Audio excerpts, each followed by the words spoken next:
প্রথমে কড়াইয়ে তেল গরম করে আলুগুলো ভেজে নিন। আলুগুলো ভাজা হয়ে গেলে সেগুলো তুলে সেই কড়াইতে গোটা জিরে এবং শুকনো লঙ্কা ফোড়ন দিন।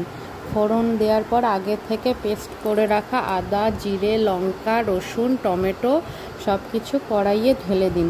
ঢালার পর তার মধ্যে দিন হলুদ গুঁড়ো, লঙ্কার গুঁড়ো, নুন, মিষ্টি, জিরে গুঁড়ো, ধনে গুঁড়ো দিয়ে ভালো করে মশলাটা কষিয়ে নেবেন।